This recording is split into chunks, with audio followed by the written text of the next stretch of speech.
Praise the lord. యేసుక్రీస్తు ప్రభువారి శ్రేష్టమైన నామములో అందరికీ ఈ నూతన దినపు శుభాలు.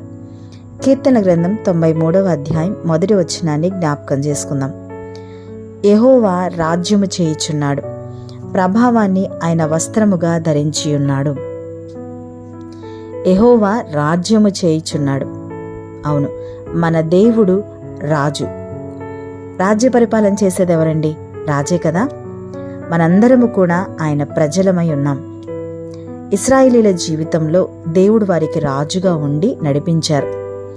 ఐగుప్తు దేశంలో నుండి కానానుకు బయలుదేరి వస్తున్న ఆ ప్రయాణ కాలం అంతటిలో వారికి ఏ రాజు లేడు. ఒక్క మోషే గారే నాయకుడిగా ఉండి వారిని నడిపిస్తూ వచ్చారు. వారు ఎక్కడ యుద్ధానికి వెళ్ళినా వారికి రాజు ఎవరంటే దేవుడే. ఇశ్రాయేలు ప్రజలను దేవుడు అలా కోరుకున్నాడు. వారికి ఆయనే రాజుగా ఉండి పరిపాలించారు, నడిపించారు. ఒక రాజు తన రాజ్యం అంతటి బాగోగులు చూసుకుంటూ ఉంటాడు. ఆ రాజ్యం క్షేమంగా ఉండాలని, ఆ రాజ్యం సంతోషంగా ఉండాలని, ఆ రాజ్యంలో ఏ కొరత ఉండకూడదని, ఆ రాజ్యంలో ప్రజలు సుఖ సంతోషాలతో ఉండాలని రాజుగారు ప్రతి ఒక్కళ్ళ పట్ల శ్రద్ధ తీసుకుంటాడు. ఇక్కడ దేవుడు కూడా ఇశ్రాయేలు ప్రజలకు రాజుగా ఉండి వారి అవసరతలు దేవుడే తీర్చారు. వారికి తోడై ఉండి నడిపించారు. వారికి కావలసిన సహాయం చేశారు. వారు ఎక్కడికి వెళ్తే అక్కడికి వారికి తోడుగా వచ్చి వారికి జయాన్నిచ్చారు. దేవుడే వారితో నడిచారు. పగలు మేఘస్తంభముగాను, రాత్రి అగ్నిస్తంభముగాను దేవుడే వారికి తోడై ఉండి నడిచారు, నడిచి నడిపించారు. అయితే కొద్ది కాలమైన తరువాత సమూయేలు ప్రవక్తగా ఉన్న ఆ కాలంలో ఇశ్రాయేలు ప్రజలకు ఎందుకో ఒక ఆలోచన వచ్చింది.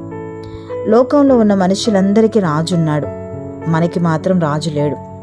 మనం రాజు లేని పిల్లలం, రాజు లేని ప్రజలం, దిక్కులేని వారం అన్నట్లుగా వారు అనుకున్నారు. ఒకసారి ఆలోచిద్దామండి. కంటికి కనబడకపోతే దేవుడు నీకు తోడు లేడని అనుకుంటున్నావా? లేదు, ఆయన ఎప్పుడూ నీకు తోడుగా ఉంటారు. ఆయన నిన్ను ఎన్నడూ విడువను, ఎడబాయను అని వాగ్దానం చేశారు. మనకు కనబట్టలేదు, కానీ ఆయన మన పక్కనే ఉన్నారు. కీర్తన గ్రంథం 121లో చూస్తాం కదా, నీ కుడి ప్రక్క యెహోవా నీకు నీడగా ఉండును అని. దేవుడు మనకి తోడుగా ఉన్నారు.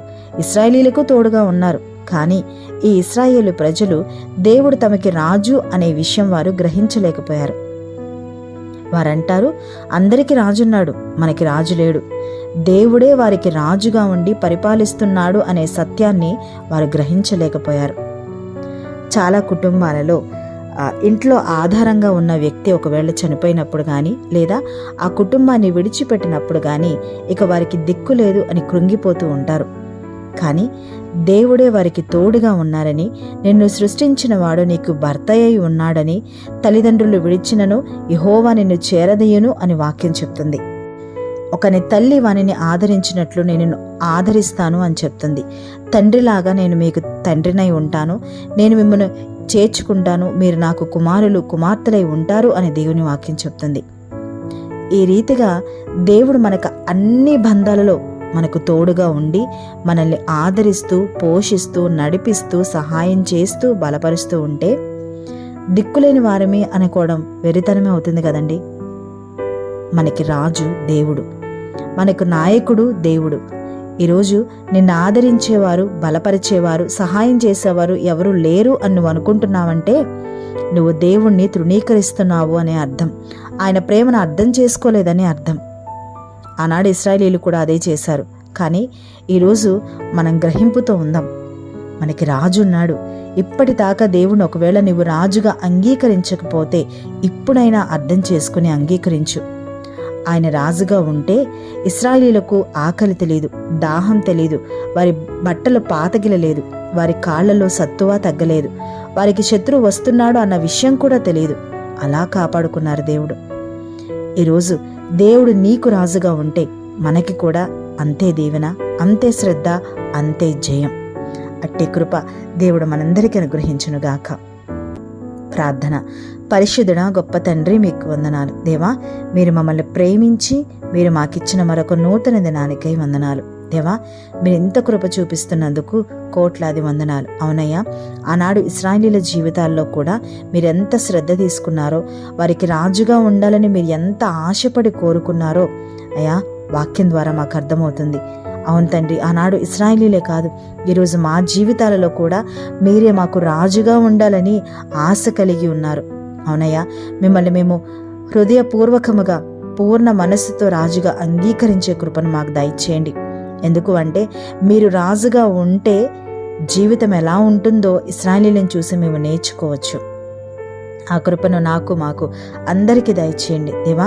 ఈ ప్రార్థనలో ఏకీభవిస్తున్న బిడ్డలు ఇంకా ఎవరైనా దేవా నిన్ను పూర్తిగా అంగీకరించకపోతే దేవా, హృదయం అంగీకరించగలగడానికి సహాయం చేయండి. మార్గాలు తెరవండి, మార్గాలు సరళము చేయండి.